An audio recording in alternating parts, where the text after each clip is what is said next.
ID, call forwarding, call waiting, and call blocking.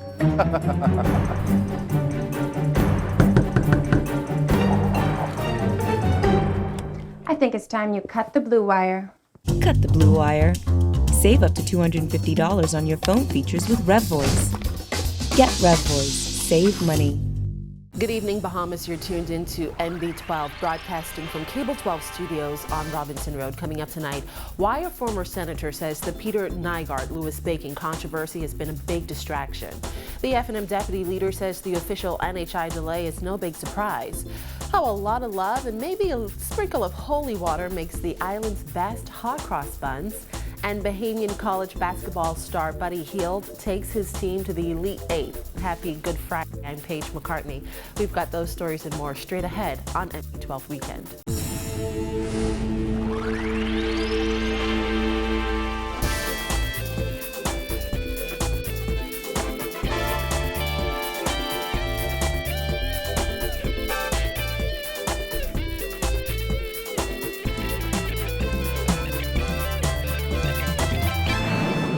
Welcome once again. Former Free National Movement Senator Dr. Duane says after watching the firestorm that erupted over the past 2 weeks over the Nygard Bacon controversy, he finds the entire ordeal quite laughable and nothing more than a distraction from the major issues that the Christie administration fails to deal with. Simone Davis reports.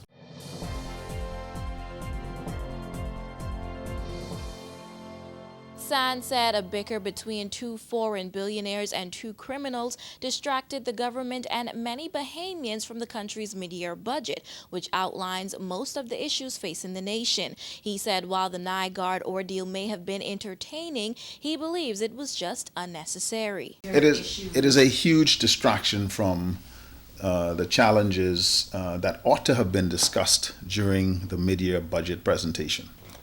I mean, let's think about it. You have a struggling economy that's growing at 1%, with the national debt at almost $7 billion, having grown $1.5 billion over the last 3.5 or so fiscal years. Unemployment at a very high level, crime at a very high level, and imagine that an important aspect of what's happening in the Bahamas has been hijacked because of two foreigners and two criminals. The Nygard Bacon controversy grabbed headlines all week. as MPs engaged in a heated debate in Parliament over the matter. The former F&M senator said laughable and tragic were the only words he could find to describe. That is not laughable. If that is not tragic, I don't know what is. This is about distracting Bahamian people from the real issues. And I think what we need to do is get back on the message that Bahamians want to hear. How am I going to get work? How am I going to be able to pay for expensive food? How am I going to be able to keep my light on? Unfortunately, we didn't hear enough of that in the budget debate. And I am hoping that once we get over this circus, and yes, Bahamians were entertained, after we get over this circus, then maybe we can focus again on what's important to Bahamians. San said this matter just shows the difference between the Progressive Liberal Party and the Free National Movement and how both parties deal with controversy. The events of the last week also suggest that there's a very real difference between the way the governing party addresses controversy and how they adhere to the Westminster approach to governance. And when you see their politicians embroiled in questions of judicial interference or whether or not they may have misled the House of Assembly, and I refer to the BAMSI matter, and even to this particular matter, it is clear that they are not like us.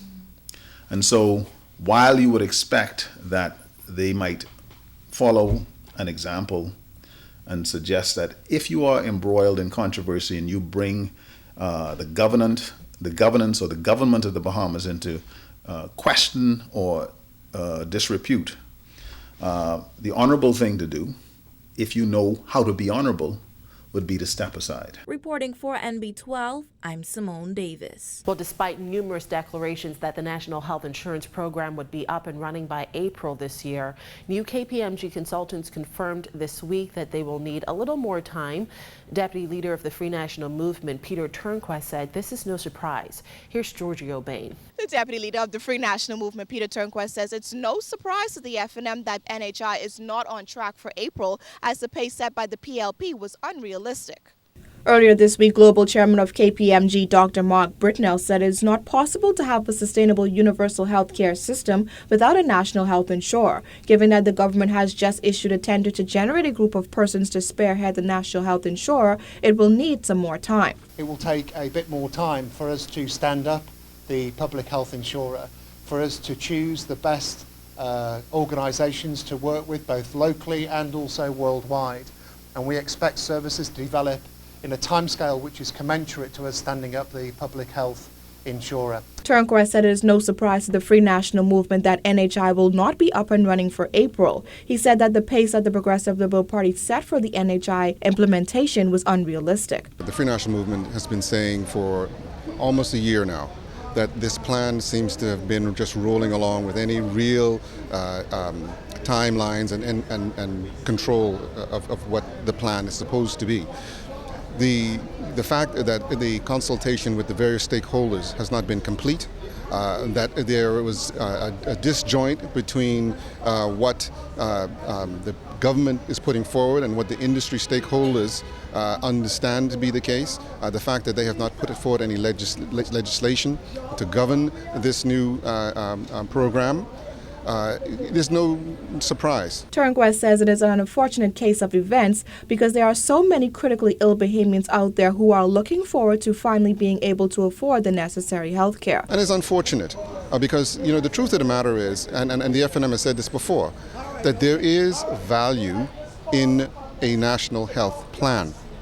But what we are interested in is a plan that will affect those Bahamians who are stand to lose everything because of health issues that is no fault of their own. When we start talking about primary health care, nobody, or very few people, go and have cookouts and fundraisers to pay for primary health care. This service is already being provided through the Public Health Authority. What the government needs to focus on is catastrophic or those serious health issues that tend to bankrupt families, or as put it in their words, people die as a result of lack of funding. Turnquest says he recommends that the PLP quit trying to be everything to everyone, as that will quickly lead to a disastrous ending for them. The trying to be all things to everyone will only have one sure consequence, and that is to bankrupt us as a country. And so I encourage them, take the time. That's what we've been saying all along. Slow down, take the time, get in place the necessary structures, the necessary boards, the necessary oversight, the necessary insurers, and detail the plan so that we all know what it is that we are being asked to sign up for, and that we can all analyze to ensure that it is sustainable. No word as to when NHI will officially be up and running, but officials stress that they are working feverishly towards it. Reporting for NB12, I'm Giorgio Bain. Now, atop the hill on Nassau Street, where St. Martin's Monastery is, nestled among the hustle and bustle of the city life, a decades-long tradition continues. That's where we meet Sister Agnes Johnson, tearing and rolling her special spice-filled raisin-dotted dough to make this week's orders of hot cross buns. They're arguably the best on the island, sold out before an order by those not in the know can even be placed. Sister Agnes tells us she's been making these buns for over 50 years. When I had become in 1949, I used to help as a 16. I was only 16 then. Yeah. And then I was here until 74. I left the convent, I want to leave to take care of my dad. And after he died, I come right back. Wow. You know, I stayed out and see how that's finished. Oh, that's... I stayed out and it was on my own. Yeah. And I came back 6 years ago. So I was out 25 years plus. Hot cross buns are a Good Friday tradition rooted in the Christian observation of the crucifixion of Jesus Christ on the cross. Sister Agnes started on Monday making the more than 1,000 buns she needed to have completed by Holy Thursday. Last night when I counted, we had completed 54 dozen. It could be a daunting task for anyone to make that many buns by hand alone, but Sister Agnes doesn't skip a beat, barely pausing as she explains how the buns are made in the traditional way. See, now I shaping them for, to make the, for the bun. You know how the rolls is be? Yeah. Okay. So I shaping them, and then when I finish shaping these in the pan, then she would cut the cross on it. Okay. See? Then we put it to rise for about half an hour to 3/4 of an hour. Then after they rise, then we put them in the baker. Okay. And that's it. You see, but it's the spice would really give it the nice flavor. We asked Sister Agnes what makes her buns so special that they're craved by so many. Well, everybody don't put the spices that I put in my own, that the convent, that we put in ours. Yeah. When I entered the convent in 1949, I met the older sisters making them the same way. And if you notice the way she cut the cross on it, then usually people just put the icing on with the cross. But we cover the whole thing, we cut the cross on the bun. See? And then, all the spice, because the spices are very expensive. Yeah. One small spice would cost me $7 something. Wow. And that really would give a good taste.